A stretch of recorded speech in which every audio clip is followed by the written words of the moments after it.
ಕನ್ನಡ ನಾಡು, ಇದು ಕನ್ನಡಿಗರ ನಾಡಿ ಮಿಡಿತ.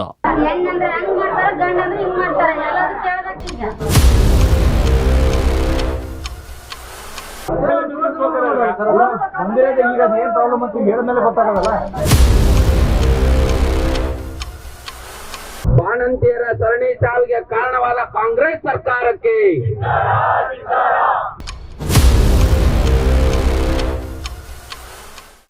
ಸರ್ಕಾರ ಎಲ್ಲೋ ಒಂದು ಕಡೆ ಉತ್ತರ ಆನ್ಸರ್ ಅನ್ನು ಕೊಡಬೇಕಾಟವನ್ನು ಮಾಡ್ತಾ ಇದ್ವಿ.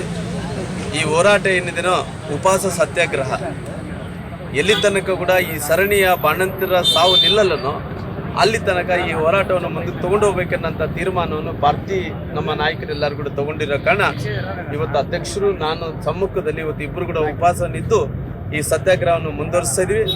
ಇವತ್ತು ಬಹುಶಃ ನಮ್ಮ ಆರೋಗ್ಯ ಮಂತ್ರಿಗಳು ಅವ್ರಿಗೆ ಇವತ್ತು ಕಣ್ ತೆಗೆದಿರಬೇಕು ಅಂತೇಳಿ ನಾನು ತಿಳ್ಕೊಂಡಿದ್ದೀನಿ. ಯಾಕಂದರೆ ಇಷ್ಟು ದಿನಗಳ ಕಾಲ ಅವ್ರಿಗೆಲ್ಲೋ ಬೇರೆ ಲೋಕದಲ್ಲಿ ಇದ್ದರೆ ನಾವು ಗೊತ್ತಿಲ್ಲ ಆಗಲಿ 100 ಮಂದಿಗೂ ಹೆಚ್ಚು ಮಂದಿ ಬಾಣಂತಿರು ಸತ್ತೋದ್ರು. ಇವತ್ತು ನಮ್ಮ ಬಳ್ಳಾರಿಯಲ್ಲಿ ಕೂಡ 5 ಮಂದಿ ಬಾಣಂತಿರು ಸತ್ತು ಹೋಗಿದ್ದಾರೆ. ಇನ್ನು ಮುಂದಕ್ಕೆ ಇದನ್ನ ಏನು ಮಾಡಬೇಕು ಅನ್ನೋಂಥದ್ದು ಇವತ್ತು ಮುಖ್ಯಮಂತ್ರಿಗಳು ಯೋಚನೆ ಮಾಡಿಲ್ಲ, ಮಂತ್ರಿಗಳು ಕೂಡ ಯೋಚನೆ ಮಾಡಿಲ್ಲ.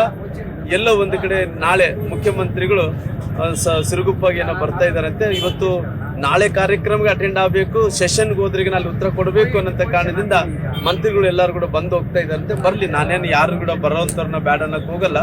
ನಮ್ಮೆಲ್ಲರೂ ಕೂಡ ಬೇಕಾಗಿರೋದು ಇಷ್ಟೇ. ಇವತ್ತು ಬಡವರು ಆಸ್ಪತ್ರೆ ಅಂದರೆ ಅದು ಸರ್ಕಾರಿ ಆಸ್ಪತ್ರೆ.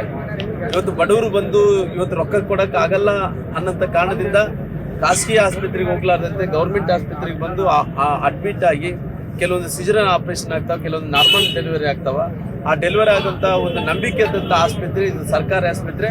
ಇವತ್ತು ಸರ್ಕಾರಿ ಆಸ್ಪತ್ರೆಗಳ ಮೇಲೆ ವಿಶ್ವಾಸ ಹೋಗಿದೆ. ಇವತ್ತು ಸಾಕಷ್ಟು ಮಂದಿ ಪ್ರೆಗ್ನೆಂಟ್ ಇರೋಂಥ ಹೆಣ್ಮಕ್ಳು ನಮ್ಗೆ ವಿಶ್ವಾಸ ಇಲ್ಲ ಅಂತೇಳಿ ಬೇರೆ ಆಸ್ಪತ್ರೆಗಳಿಗೆ ಹೋಗ್ತಾ ಇದ್ದಾರೆ. ಸರ್ಕಾರಿ ಆಸ್ಪತ್ರೆಗೆ ಬಂದರೆ ನಾವು ಹೆಣ ಆಗಿ ಹೊರಗೆ ಬರಬೇಕು ಅನ್ನೋಂಥ ಭಯ ಏನು ಪ್ರಾರಂಭ ಆಗಿದೆನೋ ಆ ಭಯವನ್ನು ತೊಲಗಿಸ್ಬೇಕು. ಆ ಭಯವನ್ನು ಅದರಿಂದ ಅವ್ರಿಗೆ ಭಯ ಆಗ್ಲಾರ್ದಂತ ನೋಡ್ಕೋಬೇಕನ್ನೋಂಥ ಕಾರಣದಿಂದ ಇವತ್ತು ಈ ಪ್ರೊಟೆಸ್ಟ್ ಮಾಡ್ತಾ ಇದ್ದೀವಿ. ಈ ಪ್ರೊಟೆಸ್ಟ್ ಇಷ್ಟೇ ನಮ್ಮೆಲ್ಲರನ್ನ ಇವತ್ತು ಭಾರತೀಯ ಜನತಾ ಪಾರ್ಟಿಯಿಂದ ಜನರ ಕಾನ್ಫಿಡೆನ್ಸ್ ಹೊಂದಬೇಕು. ಸರ್ಕಾರಿ ಆಸ್ಪತ್ರೆ ಅಂದರೆ ನಮ್ಮ ಜೀವ ಉಳಿಸುತ್ತನ್ನಂಥ ನಂಬಿಕೆಯನ್ನು ಕೂಡ ಅವ್ರಿಗೆ ಇಸ್ಕೊಡ್ಬೇಕು. ಜೊತೆಲಿ ಬಾಣಂತರು ಯಾರು ಹೋದ್ರೆ ಕೂಡ ನಮಗೆ ಸಾವಾಗಲ್ಲ, ಹೆಣ ಆಗಿ ವಾಪಸ್ ಬರ್ತಾರೆ ಅಂತ ಭಯ ಏನಿದೆನೋ ಆ ಭಯನ ತೊಲಗಿಸ್ಬೇಕು. ಸರ್ಕಾರ ಅವ್ರಿಗೆ ಮಿಷನರಿ ಏನು ಫೇಲ್ ಆಗಿದೆನೋ, ಗೌರ್ಮೆಂಟ್ ಮಿಷನರಿ ಏನು ಫೇಲ್ ಆಗಿದೆನೋ ಅದನ್ನು ಸರಿಪಡ್ಕೋಬೇಕು ಅನ್ನೋಂಥ ಕಾರಣದಿಂದ ನಾವೆಲ್ಲರೂ ಸೇರಿ ಇವತ್ತು ಉಪವಾಸ ಸತ್ಯಾಗ್ರಹನ ನಾವು ಮುಂದುವರಿಸ್ತಾ ಇದ್ದೀವಿ. ಬಸಂತಿ ಈ ರೀತಿ ಸಾಲ ಮಾಡಿಕೊಂಡು ಬೇರೆಯವ್ರ ಹತ್ರ ತಗೊಂಡು ಕೆಲವು ಮಂದಿ ಅವ್ರಿಗೆ ಪಾಪ ಔಷಧಿಗಳು ಹೊರಗಡೆ ತಗೊಂಡು ಅವ್ರ ಹತ್ರ ಸಾಲ ಮಾಡಿಕೊಂಡಾರ. ಇವತ್ತು ಸರ್ಕಾರ ಏನೋ 2 ಲಕ್ಷ ರೂಪಾಯಿ ಪರಿಹಾರ ಹಣವನ್ನು ಕೊಟ್ಟಿದ್ದಾರೆ. ಆ 2 ಲಕ್ಷ ರೂಪಾಯಿಗೆ ನಾನು ಸರ್ಕಾರ ಅವ್ರು ಖರ್ಚು ಮಾಡಿದಂಥ ಹಣಕ್ಕೆ ಅದು ಸಮ ಮಾಡೋಕ್ಕೆ ಹೋಗಲ್ಲ. ಇವತ್ತು ಏನು ಪ್ರಾಣ ಹೋಗಿದನೋ ಆ ಪ್ರಾಣಕ್ಕೆ ಬೆಲೆ ಕೊಡೋಕ್ಕೆ ಸಾಧ್ಯ ಆಗ್ಲಾರ್ದಂಥ ಪ್ರಾಣವನ್ನು ಅವ್ರು ಕಳ್ಕೊಂಡಿದ್ದಾರೆ. ಹಂಗಾಗಿ ನಮಗೆ ಉದ್ದೇಶ ಏನಂದರೆ ಸರ್ಕಾರಿ ಆಸ್ಪತ್ರೆ ನಾವೆಲ್ಲರೂ ಕೂಡ ನಾವು ಮೊದಲನೇದಾಗಿ ನಾನಾಗಿರ್ಬೋದು, ಸೋಮಲಿಂಗಪ್ಪರ್ ಆಗಿರ್ಬೋದು, ನಮ್ಮೆಲ್ಲ ನಾಯಕರು ಹೋದಂಥ ಟೈಮಲ್ಲಿ ಯಾವುದೇ ಸರ್ಕಾರಿ ಆಸ್ಪತ್ರೆಗಳು ಹೊರಗಡೆ ಚೀಟಿ ಬರೆದು ಕೊಡಬಾರ್ದು, ಮ್ಯಾಂಡೇಟ್ ಇದೆ. ಅದು ಕಂಪಲ್ಸರಿಯಾಗಿ ಯಾವುದೇ ಔಷಧಗಳಲ್ಲಿ ಇಲ್ಲ ಆ ಇದ್ದಂಥ ಔಷಧಗಳು ಕೊಡಬೇಕು. ಇಲ್ಲದಂಥ ಔಷಧಗಳನ್ನು ಅವರೇ ಚೀಟಿ ತೊಗೊಂಡು ಹೊರಗಡೆ ಖರೀದಿ ಮಾಡೋನಾಗ್ಲಿ ಕೊಡಬೇಕು. ಇಲ್ಲ ಅಂದರೆ ಪ್ರತಿ ತಿಂಗಳು ಕೂಡ ಏನು ಇವತ್ತು ಈ ಔಷಧ ಬೇಕಂದ್ರೆ ಡಿಮ್ಯಾಂಡ್ ಇರುತ್ತೋ ಆ ಡಿಮ್ಯಾಂಡಲ್ಲಿ ಈ ಔಷಧ ಇಲ್ಲ ಅಂತೇಳಿ ಕೂಡ ಅವ್ರು ಬೇಕಾದ್ರೆ ತರಿಸ್ಕೋಬೋದು. ಆದರೆ ಇವತ್ತು ಆ ಎಲ್ಲ ಔಷಧಗಳಲ್ಲಿ ಇಲ್ಲ ಅಂತೇಳಿ ಒಬ್ಬೊಬ್ರು 50,000 40,000 ಖರ್ಚು ಮಾಡ್ಕೊಂಡಾರ, ಔಷಧಗಳು ಇಲ್ಲ ಅಂತೇಳಿ.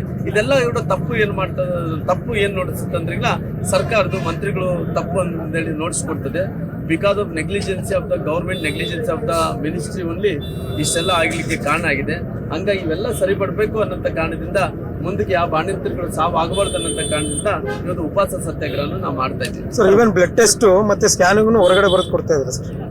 ನೋಡ್ರಿ, ನಮ್ಮಲ್ಲಿ ಜನನಿಗೆ ಮತ್ತೆ ಅಮೃತ ಹೋಗುವಂತೆ ಪರ್ಟಿಕ್ಯುಲರ್ ಬರೆದು ಕೊಡ್ತಾ ಇದ್ದಾರೆ. ನಮ್ಮಲ್ಲಿ ಇದು ನಮ್ಮ ಸ್ಕ್ಯಾನಿಂಗ್ ಮಿಷನ್ಗಳು, ನಂತರ ಎಕ್ಸ್ರೇ ಮಿಷನ್ಗಳು, NRHM ಅಡಿಯಲ್ಲಿ ಪ್ರಧಾನಮಂತ್ರಿಗಳಂತ ನರೇಂದ್ರ ಮೋದಿಜಿಯವರು ನ್ಯಾಷನಲ್ ರೂರಲ್ ಮಿಷನ್ ಕೆಳಗಡೆ ಇವತ್ತು NRHM ಕೆಳಗಡೆ ಭಾಳಷ್ಟು ಹೆಲ್ತ್ ಮಿಷನ್ ಕೆಳಗಡೆ ಅವ್ರಿಗೆಲ್ಲ ಕೂಡ ಸ್ಕ್ಯಾನಿಂಗ್ ಫ್ರೀ ಮಾಡಬೇಕು.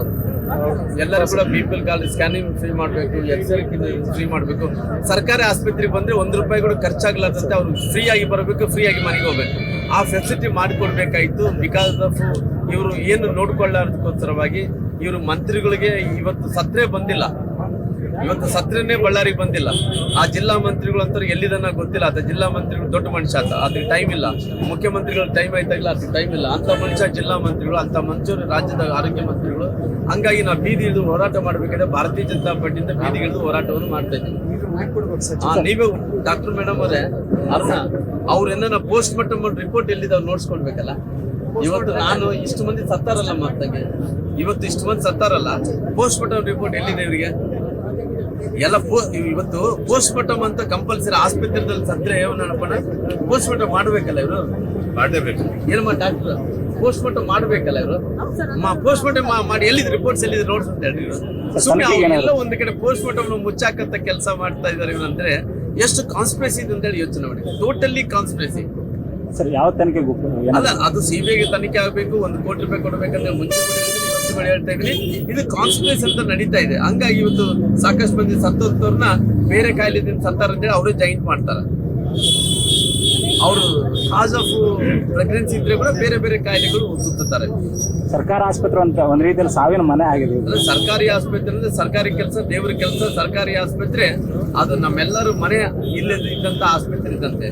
ಹಂಗಾಗಿ ಇವತ್ತು ದೇವ್ರ ಮನೆ, ದೇವ್ರ ಆಸ್ಪತ್ರೆಯನ್ನು ಇವರೆಲ್ಲ ಕೂಡ ಸರ್ಕಾರ ಮಂತ್ರಿಗಳು ಸೇರಿ ಟೋಟಲ್ ಆಗಿ ನೆಗ್ಲಿಜೆನ್ಸಿ ಮಾಡಿದಾರೆ. ಎಲ್ಲ ಕೂಡ ಲ್ಯಾಪ್ಸ್ ಮಾಡ್ಕೊಂಡಿದಾರೆ. ಅವ್ರಿಗೆ ಸರ್ಕಾರ ನಡೆಸಲಿಕ್ಕೆ ಬರ್ತಾ ಇಲ್ಲ. ಮಂತ್ರಿಗಳು ಜನರ ಬಗ್ಗೆ ಅವ್ರಿಗೆ ಕಷ್ಟಗಳು ಕೇಳಂತ ಸಮಯ ಇಲ್ಲ.